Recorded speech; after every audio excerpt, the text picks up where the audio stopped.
Ma'asyiral muslimin yang dimuliakan Allah Subhanahu wa taala, apakah ada tanda ataupun alamat bahwa ibadah yang selama ini kita lakukan, baik salat kita, baca Quran kita, zikir kita, puasa kita, semua diterima Allah Subhanahu wa taala ataukah tidak? Inilah kita akan bahas tanda-tandanya. Ma'asyiral muslimin yang dimuliakan Allah Subhanahu wa taala, kita awali dalam kajian malam ini mengutip surah Al-Mu'minun ayat 60 sampai 61.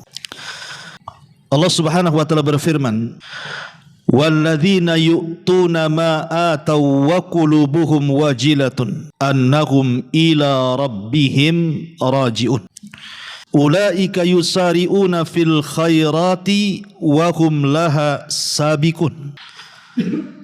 Dan orang-orang yang memberikan apa yang telah mereka berikan dengan hati yang takut, karena mereka tahu bahwa sesungguhnya mereka akan kembali kepada Rabb mereka. Mereka itulah orang-orang yang bersegera untuk mendapatkan kebaikan-kebaikan, dan merekalah orang-orang yang segera akan memperolehnya. Al-Imam Ahmad dan juga Tirmidzi serta Imam Ibnu Majah meriwayatkan tentang asbab nuzul daripada surah Al-Mu'minun 60 sampai 61 ini. Dari Aisyah radhiyallahu anha, dia mengatakan, "Qultu ya Rasulullah, walladzina yu'tuna ma ataw wa qulubuhum wajila, ahuwa alladhi yazni, ahuwa alladhi yashrik, ahuwa alladhi yashrabul khamra?" Qala la, ya binta Abi Bakrin wa ya binta Siddiq, walakinnahu ar-rajul yasumu wa yatasaddaq wa yusalli wa huwa yakhafu alla yataqabbala minhu. Imam Ahmad dan juga Tirmidzi serta Imam Ibnu Majah meriwayatkan hadis, dan hadis ini disahihkan oleh Syekh Albani rahimahullahu taala. Dari Aisyah radhiyallahu anha ummul mukminin, dia mengatakan, "Ya Rasulullah, siapakah yang dimaksud ayat ini? Walladzina yu'tuna ma ataw wa qulubuhum wajila." Dan orang-orang yang memberikan apa yang telah mereka berikan dengan hati yang penuh dengan takut. Siapa mereka? Apakah mereka orang yang dulunya pezina kemudian tobat dan takut? Ataukah dulunya dia seorang pencuri kemudian tobat kemudian merasa takut?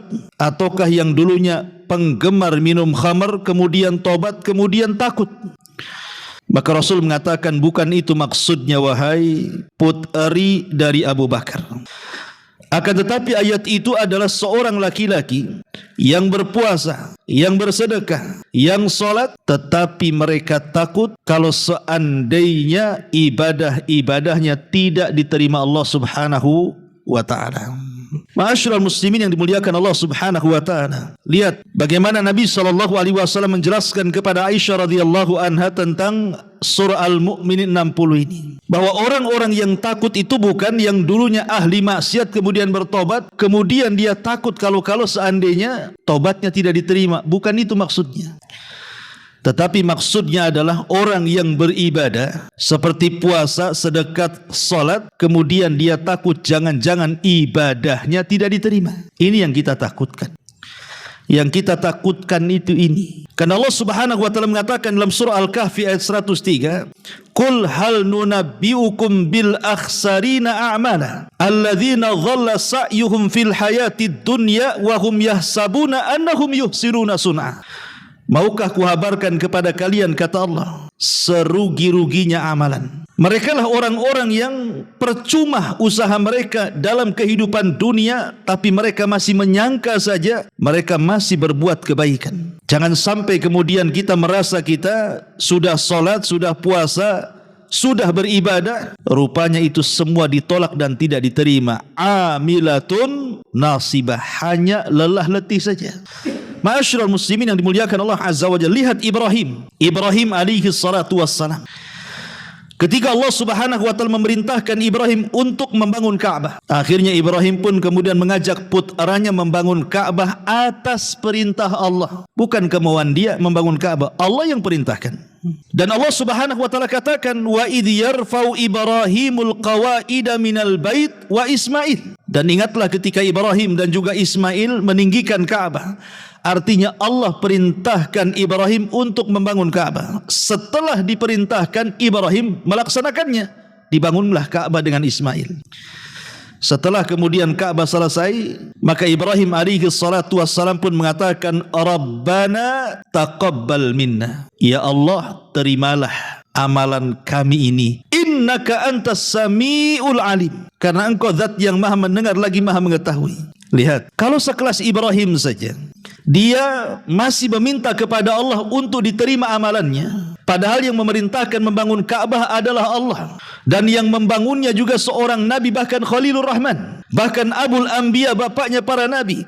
Tapi dia takut kalau seandainya setelah membangun Ka'bah amalannya ditolak. Makanya dia mengatakan, Rabbana taqabbal minna. Ya Allah, terimalah amalanku.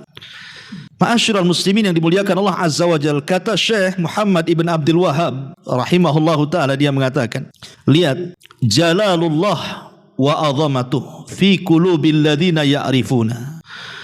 Bagaimana kemuliaan Allah dan keagungannya melihat hati-hati orang-orang yang mengetahuinya, li da'watihi ma fil qabul. Karena doa keduanya, maksudnya Ismail dan Ibrahim, supaya amalannya diterima oleh Allah Subhanahu wa taala. Makanya banyak para ulama salaf apabila membaca doanya Ibrahim, Rabbana taqabbal minna, ya Allah, ku persembahkan, terimalah amalanku, mereka selalu menangis dan mengatakan, kalau Ibrahim saja takut tidak diterima, macam mana pula kami? Nabi Ibrahim takut tidak diterima tuh amalan membangun Ka'bahnya dengan Ismail, apalagi kita? Siapa kita? Makanya para ulama ketika membaca ayat ini selalu menangis. Dikhawatirkan solat mereka tidak diterima, puasa mereka tidak diterima, zakat, sedekah, zikir dan lain sebagainya. Makanya kenapa kemudian kita harus sering-sering meminta kepada Allah supaya diterima ibadah kita. Lihat Nabi SAW ketika beliau menyembelih kurban, apa kata Rasul? Bismillahi Allahumma taqabbal min Muhammadin wa min ummati Muhammadin. Bismillah, dengan menyebut nama Allah, ya Allah, terimalah kurban ini dari Muhammad dan untuk umat Muhammad. Nabi saja meminta kepada Allah untuk diterima. Ma'asyiral muslimin yang dimuliakan Allah Azza wa Jalla. Makanya kalau kita lihat perkataan para sahabat seperti Ali bin Abi Thalib radhiyallahu anhu mengatakan, kunu liqabulil amali asyad ihtimaman minkum bil amali. Kata Ali radhiyallahu an, sebaiknya kalian harus memikirkan bahwa diterima amal di sisi Allah itu lebih dahsyat dibandingkan amalan itu sendiri. Pikirkan, bukan mikir amalannya, tapi pikirkan apakah amalan diterima atau tidak. Karena itu yang paling penting. Orang beramal bisa saja dari pagi, siang, sore, malam bisa orang beramal. Tapi apakah kemudian amalan diterima atau tidak? Makanya memikirkan amalan itu diterima jauh lebih dahsyat dibandingkan memikirkan amalan itu sendiri. Makanya Abi Dzar Al-Ghifari radhiyallahu anhu mengatakan, la an astaykina anna Allah qad taqabbala li salatun wahidatun ahabbu ilayya minad dunya wa ma fiha. Subhanallah. Kalau aku yakin, kata Abu Dzar Al-Ghifari, Allah terima walaupun satu kali solatku saja. Aku tahu nih, umpamanya seumur hidup ini entah berapa ribu kali saya solat, tapi mungkin satu kali solat aku tahu ini yang diterima. Kata Abi Dzar Al-Ghifari radhiyallahu mengatakan, itu lebih aku cintai dibandingkan dunia dan isinya. Itu lebih aku cintai dibandingkan dunia dan isinya. Kenapa? Karena Allah berfirman, innama yataqabbalullahu minal muttaqin. Karena Allah hanya menerima ibadah itu dari orang-orang yang bertakwa. Ketika kita tahu amalan kita diterima, berarti Allah menganggap kita ini orang yang bertakwa. Kalau kita tidak tahu, berarti masih memungkinkan takwa, masih mungkin kita tidak takwa. Tapi kalau kita tahu Allah Subhanahu wa taala menerima ibadah kita, secara otomatis berarti Allah menganggap kita ini minal muttaqin, orang yang bertakwa. Inilah yang kemudian dikhawatirkan para ulama salaf, dan hal yang senada juga diucapkan Ibnu Umar radhiyallahu anhuma, "Lau alimtu anna Allah taqabbala minni sajdatun wahida." Kalau Allah tahu, kalau aku tahu Allah menerima satu sujudku saja, kemudian dia mengatakan, maka aku lebih senang dan aku siap untuk mati. Kalau aku tahu satu sujudku saja diterima, aku sudah siap mati. Kenapa? Karena Allah sudah menganggap kita ini orang bertakwa, dan sorga hanya diperuntukkan untuk orang-orang yang bertakwa. Makanya kalau kita lihat bukan hanya perkataan para sahabat, lihat perkataan para tabi'in. Seperti yang dikatakan Imam Malik Ibn Dinar rahimahullahu ta'ala, al-khawfu 'alal amal alla yuqbal asyad minal amal. Hendaklah perasaan dan memperbaiki ibadah kita. Kalau tidak itu, maka tidak akan pernah berkualitas ibadah kita. Ya gitu-gitu saja ibadahnya, karena tidak terpikir oleh kita apakah diterima atau tidak. Ma'asyiral muslimin yang dimuliakan Allah Azza wa Jalla, tentu kalau bicara soal qabuli ta'ah, bahwa amalan ini diterima oleh Allah Azza wa Jalla atau tidak, itu ada syarat dan alamat. Ada syarat dan alamat. Adapun syarat maklum, sesuatu yang sudah jelas, yang sering kita jelaskan bahwa syarat diterima amal itu dua. Pertama, dibangun di atas keikhlasan kepada Allah Azza wa Jalla. Yang kedua, dibangun di atas ittiba, mencontoh Nabi SAW. Ini sepakat. Kalau ibadah hanya ikhlas tidak ittiba, maka terjerumus kepada bid'ah. Kalau hanya kemudian ittiba tapi tidak ikhlas, maka terjerumus kepada kesyirikan. Kalau tidak ikhlas dan ittiba, maka terjerumus kepada syirik dan bid'ah. Tapi kalau dua-duanya dilaksanakan, maka dialah orang yang paling ikhlas dan orang yang paling ittiba. Itulah syarat orang ketika beramal diterima Allah Subhanahu wa taala. Dua perkara ini tidak boleh hilang. Ini disebut namanya syartu qabulil amal, syarat diterima sebuah amal. Adapun alamat, disebutkan oleh para ulama, memang tidak ada alamat yang jelas bahwa amalan kita itu diterima oleh Allah, tidak ada. Maksudnya, pamannya kalau yang diterima amal nampak mukanya terang, cerah gitu ya, tidak ada sebenarnya. Yang jelas-jelas itu tidak ada. Tetapi para ulama berusaha untuk berijtihad mereka dengan beristimbat kepada dalil-dalil bahwa jikalau seseorang itu memenuhi beberapa kriteria yang akan saya sebutkan, berarti berbahagialah. Amalan kita insya Allah diterima. Ya. Apa saja itu? Yang pertama, adamur ruju ila dzambi ba'da ta'ah. Tidak kembali kepada dosa setelah dia melaksanakan ketaatan. Dia tidak kembali melakukan dosa setelah dia melaksanakan ketaatan kepada Allah Subhanahu wa taala. Apa maksudnya di sini? Apabila seseorang kemudian melakukan dosa kemudian bertobat, setelah bertobat dia iringi perbuatan-perbuatan buruk yang dulu pernah dikerjakan, sekarang dia ganti dengan perbuatan baik. Dulu tidak pernah puasa, setelah tobat akhirnya rajin puasa. Dulu tidak pernah sholat, setelah tobat akhirnya rajin sholat. Dulu tidak pernah ngaji, setelah tobat akhirnya ngaji. Dia ikuti perbuatan buruk dengan kebaikan.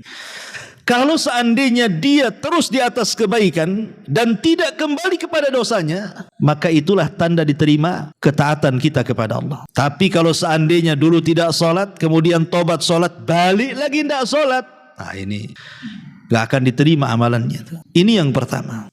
Yang kedua, al-wajalu min adami qabulil amali. Takut, perasaan takut yang tertanam pada hati kita kalau seandainya amalan yang kita lakukan itu tidak diterima. Tanamkan perasaan takut yang selama ini tidak ada dalam hati kita, hadirkan. Jangan-jangan tadi sholat isya saya nggak diterima. Karena begini, ikhwatu fillah yang muliakan Allah Azza wa Jalla, Allah itu tidak berhajat dengan ibadah kita. Ingat, Allah tidak berhajat dengan sholat kita, Allah tidak berhajat dengan puasa kita, Allah tidak berhajat dengan baca Quran kita, Allah tidak berhajat dengan ibadah kita. Sama sekali Allah tidak berhajat dengan itu. Kita yang berhajat. Kenapa? Karena Allah itu sudah kaya. Dia tidak berhajat kepada makhluknya. Wa man yashkur fa innama yashkuru li nafsi. Siapa yang bersyukur, apakah syukurnya untuk Allah? Tidak. Dia bersyukur untuk dirinya. Wa man tazakka fa innama yatazakka li nafsi. Barang siapa yang membersihkan dirinya untuk siapa? Untuk Allah? Tidak. Dia sedang membersihkan untuk dirinya. Faman ihtada fa innama yahtadi li nafsi. Barang siapa yang mendapatkan petunjuk untuk Allah? Tidak, untuk dirinya petunjuk itu. In ahsantum ahsantum li anfusikum. Jikalau kalian baik, untuk Allah kebaikannya. Tidak, kebaikan kembali untuk kalian sendiri. Dan banyak nas-nas Al-Quran yang mengatakan bahwa Allah tidak berhajat dengan kita. Perhatikan hadis qudsi. Allah Subhanahu wa taala mengatakan, "Ya ibadi, law anna awwalakum wa akhirakum wa insakum wa jinnakum kanu ala afjari qalbi rajulin wahid, ma naqasa dzalika min mulki syai'a." Hei anak Adam, jikalau orang yang awal kalian, orang yang akhir kalian, manusia kalian, jin kalian, mereka bersatu di atas satu hati yang paling jahat. Semua jahat dari awal sampai akhir, manusia dan jinnya. Anggaplah semua jahat, tidak ada yang beriman. Sejak zaman Adam sampai yang terakhir mati, baik manusia atau jinnya, semua jahat, tidak ada orang baik. Apa kata Allah? Ma naqasa min mulki dzalika syai'. Ma naqasa dzalika min mulki syai'. Itu tidak mengurangi kekuasaanku sedikit pun. Oke, kita balik. Lau anna awwalakum wa akhirakum wa insakum wa jinnakum kanu ala atqa qalbi rajulin wahid minkum ma zada fi mulki syai'a. Seandainya orang yang awal, orang yang akhir, manusia dan jinnya di satu hati di atas ketaatan kepada Allah, tidak ada yang kufur. Sejak zaman Adam sampai yang terakhir semua beriman. Manusia dan jinnya semua beriman. Menambah kekuasaan Allah? Tidak menambah kekuasaan Allah sedikit pun. Mau satu dunia maksiat tidak mengurangi kekuasaan, mau satu dunia taat tidak juga menambah kekuasaan, karena Allah tidak berhajat dengan kita. Yang ingin saya katakan, kalau Allah, kita tahu Allah tidak berhajat dengan kita, maka sudah selayaknya ada perasaan takut dalam hati kita ini. Jangan-jangan ibadah kita nggak diterima karena Allah nggak berhajat dengan ibadah kita kok. Sudah sewajarnya tertanam perasaan, jangan-jangan tadi sholat saya nggak diterima pula, karena Allah tidak berhajat dengan kita. Allah Maha Kaya. Kita yang berhajat dengan Allah lah bentuk hajat kita dengan Allah. Tertanam perasaan takut, jangan-jangan pula ibadah tadi tak diterima. Kalau ada perasaan seperti ini, kata ulama, ketahuilah itulah alamat qabulul amal. Justru itulah alamat amal antum diterima. Ini yang kedua. Yang ketiga, at-taufiq ila a'malin salihatin ba'daha. Mendapatkan taufik untuk terus melahirkan dari satu amalan ke amalan berikutnya. Fa'idha faragta fansab. Apabila engkau telah melaksanakan satu ibadah, lekas berganti kepada ibadah yang lainnya. Dari sini Hasan Al-Basri rahimahullahu ta'ala, Sayyidut Tabi'in, pemimpin para tabi'in, mengatakan apa? Perkataan yang bagus sekali. Beliau mengatakan, inna min jazail hasanati al-hasanatu ba'daha, wa min uqubati sayyiati as-sayyiatu ba'daha. Fa idza qabilallahu al-'abda fa innahu yuwaffiquhu ila ta'ah wa yasrifuhu 'anil ma'siyah. Sesungguhnya balasan kebaikan itu adalah kebaikan yang dilakukan setelahnya, dan hukuman keburukan itu adalah melakukan keburukan setelahnya. Karena apabila Allah menerima amalan seorang hamba, pasti Allah akan berikan taufik dengan diarahkan kepada ketaatan yang melahirkan ketaatan berikutnya. Lihat perkataan beliau. Jadi tanda di amalan kita diterima ini, ketika kita sanggup melahirkan satu amalan, terlahir amalan yang lain dari amalan yang kita amalkan itu. Umpamanya, kita sudah berusaha istiqomah salat wajib, kemudian beralih ke salat sunnah, anggap saja salat duha. Ketika kita sudah terbiasa dengan duha, mulailah kita memulai dengan salat malam. Salat yang paling sulit dilakukan karena harus bangun tengah malam, ngantuk-ngantuk kan. Kemudian dari salat malam, tahajud itu melahirkan salat sunnah-sunnah yang lainnya. Itulah yang kemudian Allah Subhanahu wa taala katakan apa? Fa amma man a'ta wattaqa wa saddaqa bil husna fasanuyassiruhu lil yusra. Fa amma man a'ta, siapa yang memberikan dengan hartanya, dengan ilmunya, dengan tenaganya, dengan waktunya lillah, untuk Allah. Fa amma man a'ta wattaqa, di mana dia melakukan itu karena ketakwaan kepada Allah. Wa saddaqa bil husna, dan yakin ada balasan dari Allah, dari sorga. Apa kata Allah? Fasanuyassiruhu lil yusra, jalan dia sudah mudah, Allah mudahkan. Maknanya kita sudah mudah mengamalkan satu amalan, maka ketika kita mengamalkan yang lainnya, Allah lebih mudahkan lagi. Itulah yang disebut dengan amal melahirkan amal. Ketika satu amal melahirkan amal yang lain, amal yang lain melahirkan amal yang lain, amal yang lain melahirkan amal yang lain, maka kita akan menutup dengan amalan itu husnul khatimah. Husnul khatimah. Perhatikan ucapan Ibnu Katsir rahimahullahu ta'ala, bagus sekali. Apa kata Imam Ibnu Katsir rahimahullahu ta'ala? Laqad ajrallahu al-karim adatuhu, laqad ajral karim adatahu bi karamihi, anna man 'asha ala syai'in mata alaihi, wa man mata ala syai'in bu'itsa alaihi yaumal qiyamah, faman asa ala ta'ah ya'ba karamullah an yamutu ala al-maksiyati. Apa kata Imam Ibnu Katsir rahimahullahu ta'ala ad-Dimaski ini, Abul Fida? Sungguh Allah subhanahu wa ta'ala dengan kemuliaannya, dengan kemurahannya akan memperjalankan manusia sesuai dengan adat kebiasaannya. Barang siapa dia hidup di atas sesuatu, maka mati pun akan di atas sesuatu yang biasa dia lakukan. Dan barang siapa yang mati di atas sesuatu yang ia lakukan, maka dia akan dibangkitkan pun sama dengan sesuatu yang biasa dia lakukan. Kemudian beliau contohkan, barang siapa yang hidup di atas ketaatan, maka Allah subhanahu wa ta'ala akan enggan dengan kemurahannya untuk mewafatkan dia di atas kemaksiatan. Dan juga sebaliknya. Artinya di sini Imam Ibnu Katsir ingin katakan bahwa manusia itu akan berjalan sesuai dengan kebiasaan. Lihat orang pikun. Orang pikun itu yang keluar dari lisannya itu adalah kebiasaan dari sebelum pikunnya. Kalau sebelum pikunnya dia suka baca Quran, maka ketika pikun itu pula yang dibaca. Ketika sebelum pikunnya dia memang ucapannya santun, ucapannya bagus, ucapannya indah, maka ketika pikun itu pula yang diucapkan. Tapi kalau sebelum pikunnya dia tidak pernah membaca Quran, yang keluar kalimat-kalimat kotor, kalimat-kalimat maksiat, cacian, makian, gibahan, maka ketika Anda pikun itu juga yang keluar dari mulut kita. Itulah yang dikatakan Imam Ibnu Katsir rahimahullahu ta'ala, siapa yang hidup membiasakan maksiat, maka dia akan mati di atas maksiat. Siapa yang mati di atas maksiat, maka dia akan dibangkitkan pun seperti itu. Kemudian beliau mencontohkan bagaimana di zaman Nabi SAW ada seorang laki-laki yang haji. Kemudian saat dia sedang tawaf, jatuhlah dia dari untanya, kemudian meninggal.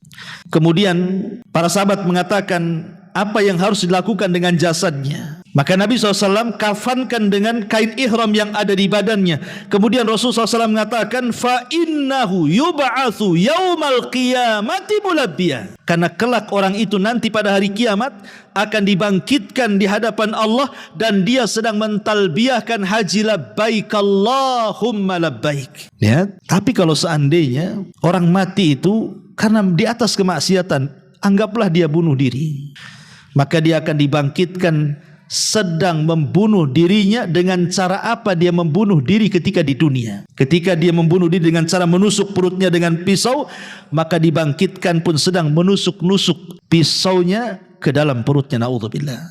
Ma'asyiral muslimin yang dimuliakan Allah subhanahu wa ta'ala, ini yang kedua. Yang ketiga ya, taufik ila a'malin salihah. Dia diberikan taufik untuk mengamalkan amalan setelahnya. Itu tanda diterima amal. Jadi kalau seandainya kita ini sudah sholat wajib, kemudian diikuti sholat sunnah, diikuti sholat sunnah lagi, itu tanda sholat wajib kita diterima, gitu maksudnya. Karena ada pengikutan ibadah setelahnya. Ini yang ketiga. Yang keempat, istisgharul amali wa adamul ujubi wal ghururi bihi. Kata para ulama, menganggap amalan sebesar apapun kecil di mata dia, dan tidak ada perasaan ujub, tidak pula terperdaya dengan amalannya. Jadi dia merasa semua amal yang dilakukan dia kecil, tidak ada yang besar bagi dia, dan dia tidak ujub dengan amalannya, dan tidak tertipu dengan amalannya. Karena banyak orang-orang yang tertipu dengan amalannya kan. Ana udah banyak sholat, udah banyak sedekah, ya, tertipu dengan amalannya. Semua sudah saya lakukan, apalagi nih Ustaz katanya. Saya sholat sudah, puasa sudah, dihitung dia. Itu kan merasa apa? Tertipu dengan amalannya kan. Tetapi tanda diterima amal itu adalah ketika kita tidak merasa besar dengan amalan kita, ketika kita tidak tertipu dengan amalan kita, dan tidak ada ujub dengan amalan kita. Bagi kita amalan besar, amalan kecil sama saja. Itulah kalau sudah perasaan itu yang tertanam, itulah tanda-tanda amalan kita diterima Allah subhanahu wa ta'ala. Sufyan ibn Uyainah, Imamul Makkah, mengatakan, qala Abu Hazim, menukilkan perkataan Abu Hazim, dia mengatakan, Uktum hasanatika asyad mimma taktum sayyiatika. Sembunyikan kebaikan menyembunyikan kebaikanmu itu lebih dahsyat dibandingkan engkau menyembunyikan keburukan. Kalau bisa menyembunyikan kebaikan, itu lebih diprioritaskan dibandingkan menyembunyikan keburukan. Sebab keburukan itu secara tabiat memang orang kalau bisa jangan tahu. Tabiat kita sudah ngomong kan gitu. Kalau bisa orang nggak tahu kita maksiat itu, karena terkadang ada maksiat itu membongkar aib kita, malu pula kita jadinya. Karena yang namanya dosa itu kata Rasulullah, mahaka fi sadrik wa karihta an yattali alaihin nas. Namanya dosa itu sesuatu yang kita sembunyikan dalam hati dan kita tidak suka manusia tahu.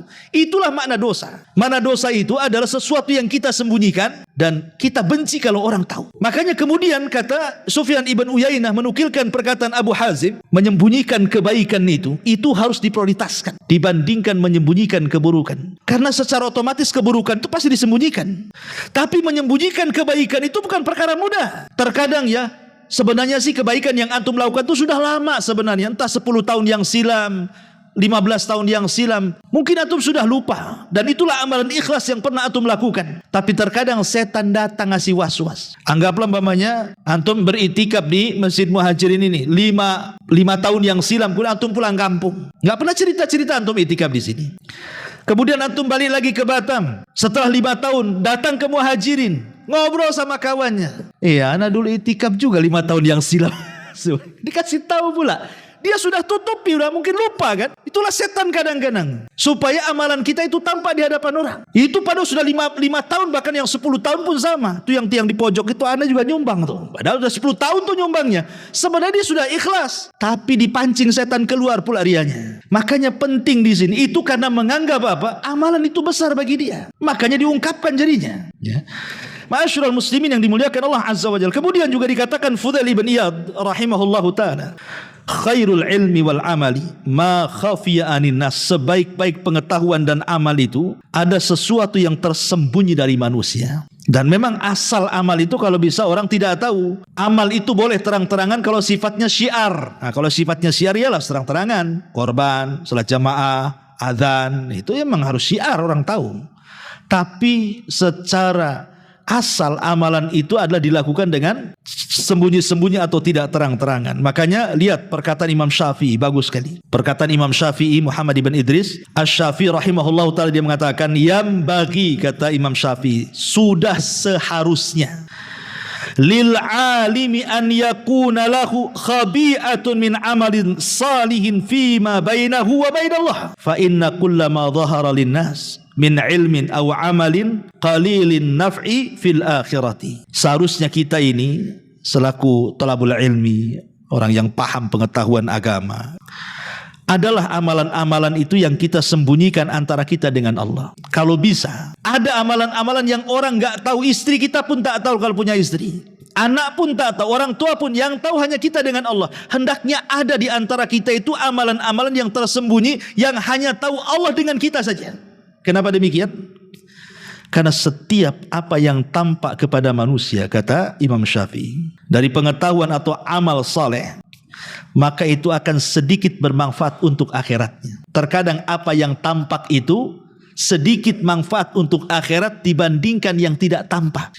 Tapi kalau amalan yang tidak tampak itu lebih besar manfaatnya di akhirat dibandingkan yang tampak. Ini perkataan luar biasa. Dan ini juga untuk mengimbangi dosa-dosa yang kita lakukan yang tidak ada yang tahu kecuali kita dengan Allah Azza wa Jalla. Dan dosa ini sangat bahaya. Kata Nabi SAW, nanti pada hari kiamat ada orang-orang yang datang kepada Allah membawa pahala sebesar gunung Tihama. Gunung Tihama besar. Tapi kemudian Allah katakan faja'alaha haba'an manthura. Tiba-tiba pahala itu dihempaskan habis, tidak tersisa. Kemudian kenapa? Pertanyaannya kok habis? Rupanya idza khalau bimaharimillahin tahakuha. Alasannya dihabiskan oleh amalan-amalan atau maksiat-maksiat yang tidak terang-terangan.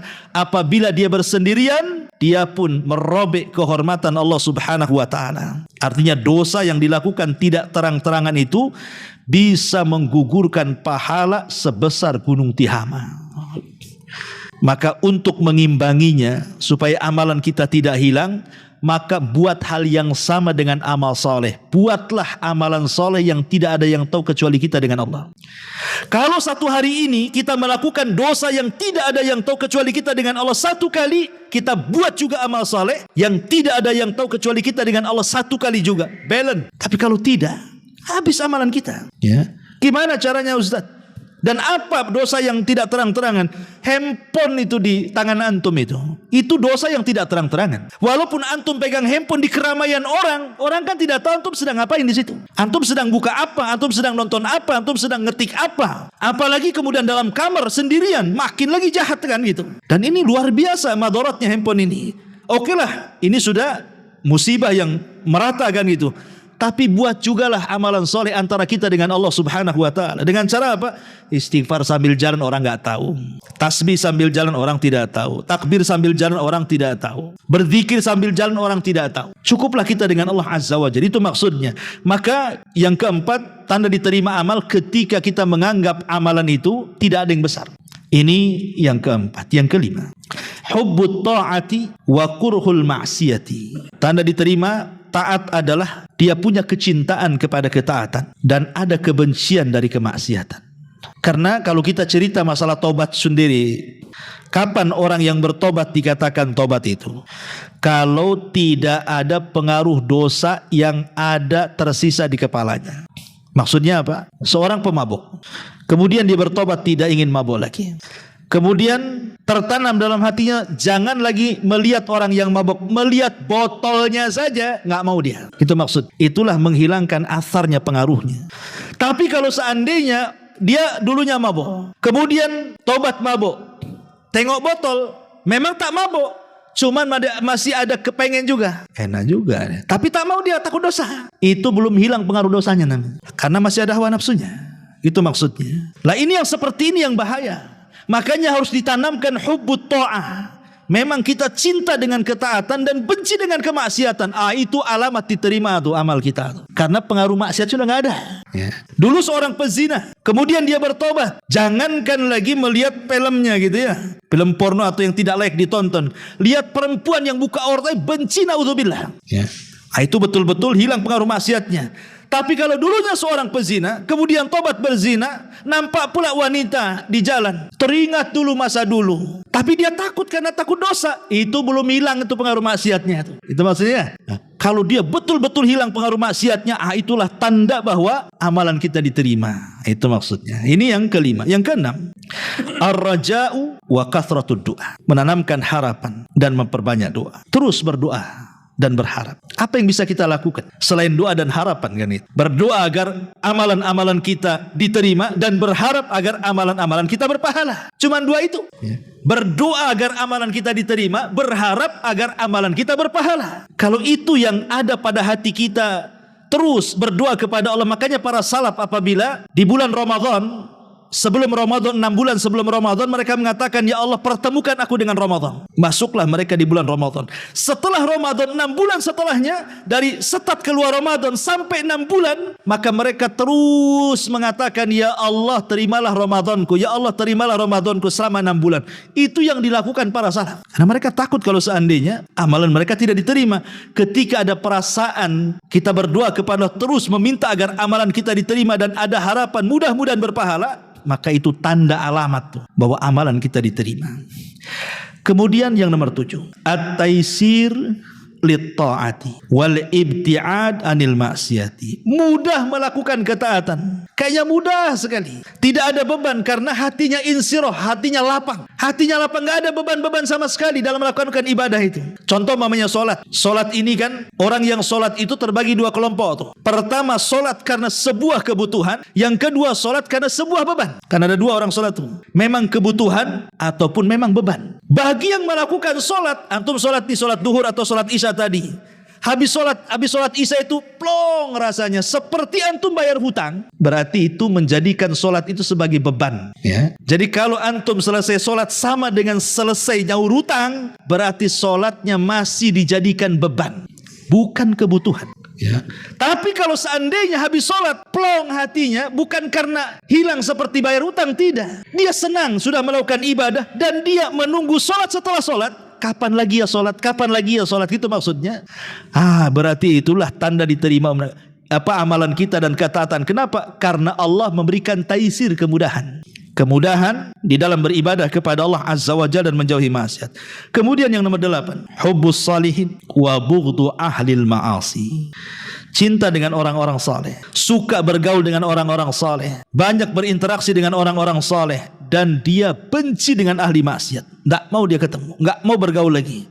Lihat aja tak mau. Betul-betul dia hijrah total. Makanya Imam Ahmad ibn Hanbal rahimahullahu taala meriwayatkan dari hadis Bara ibn Azib radhiyallahu an.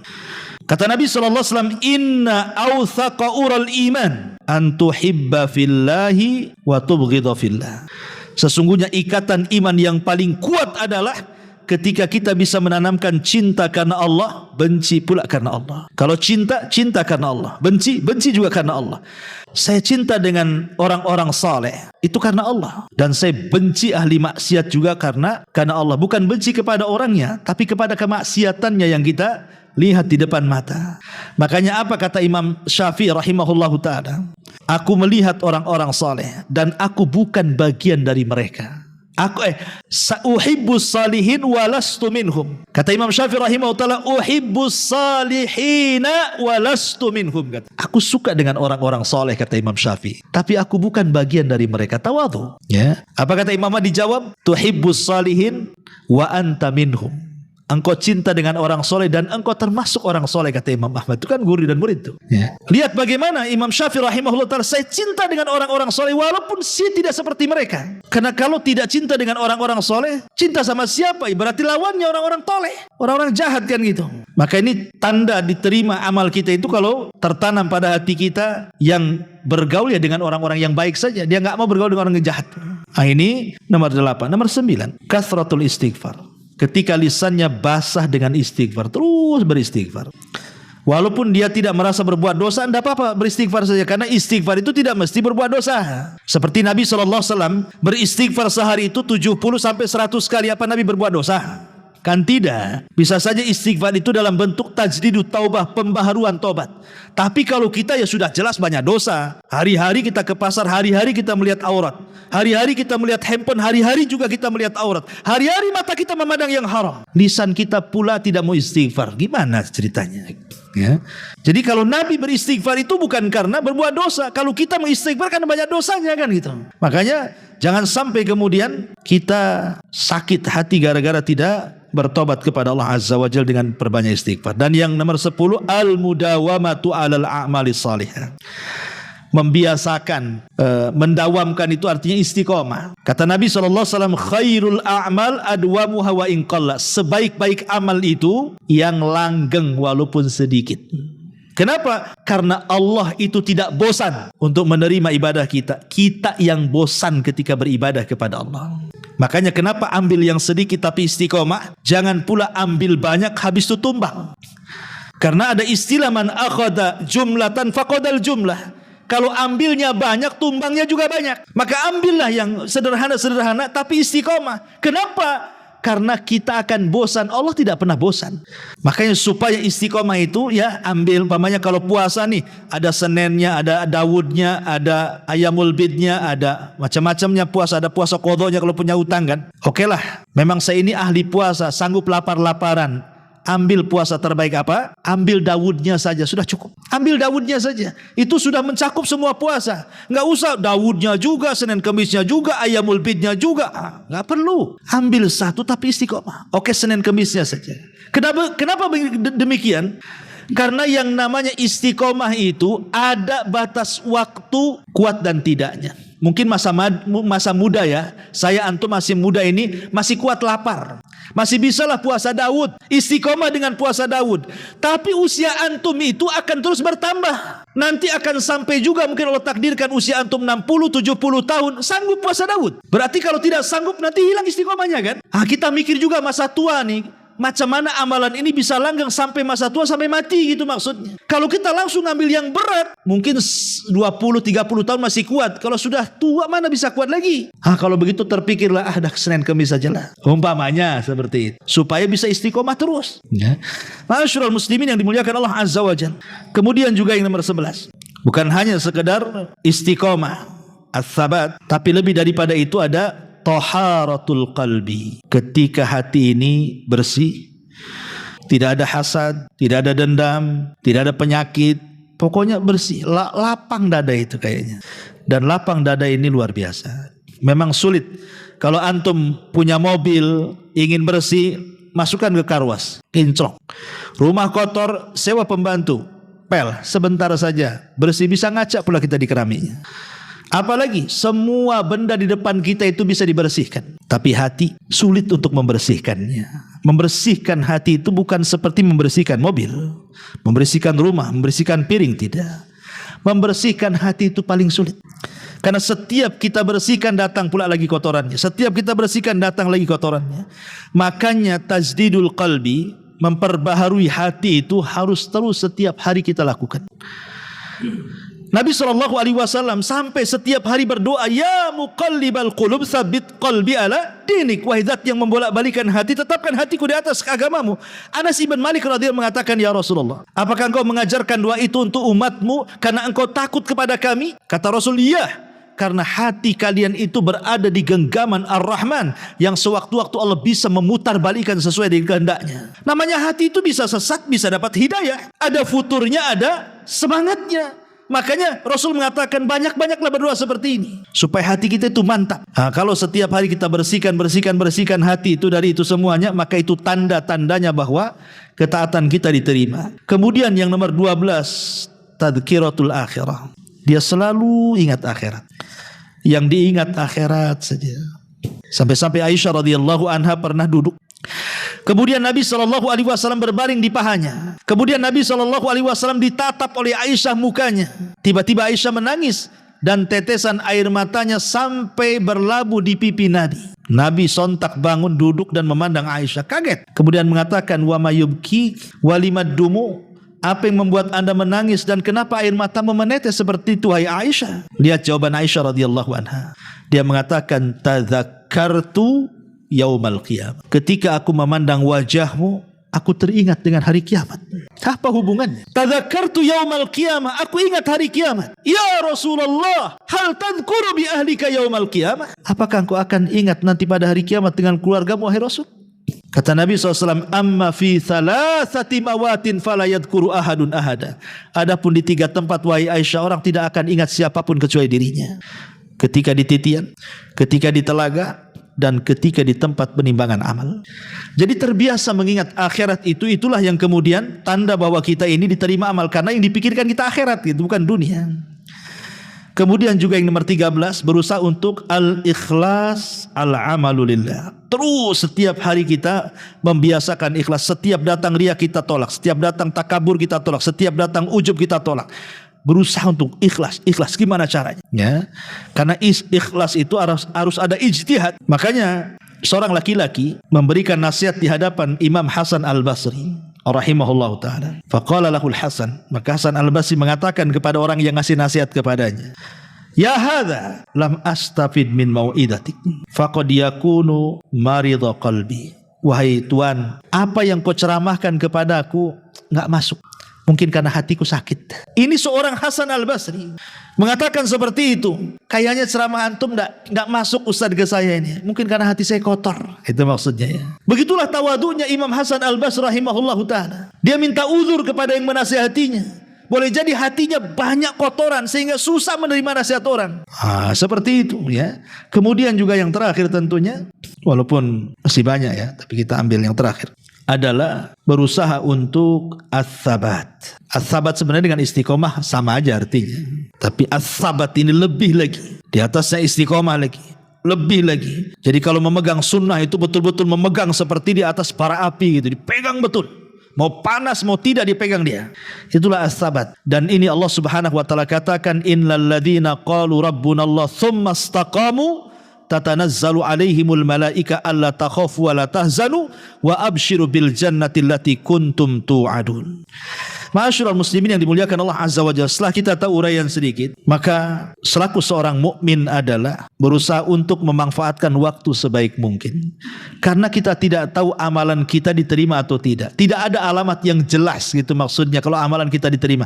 Kita kan hanya berharap dengan ciri-cirinya tadi itu, dengan yang saya sebutkan 14 ciri diterima ketaatan itu, mudah-mudahan kalau ciri-ciri itu ada pada diri kita, diterima oleh Allah Subhanahu wa taala seperti perkataan Qabil kepada Habil, innama yataqabbalullahu minal muttaqin, bahwa Allah hanya menerima amalan dari orang yang bertakwa, dan takwa itu di hati, dan ada sifat-sifatnya. Sifat-sifatnya tadi itulah yang disebutkan oleh pengarang di dalam nasihatnya.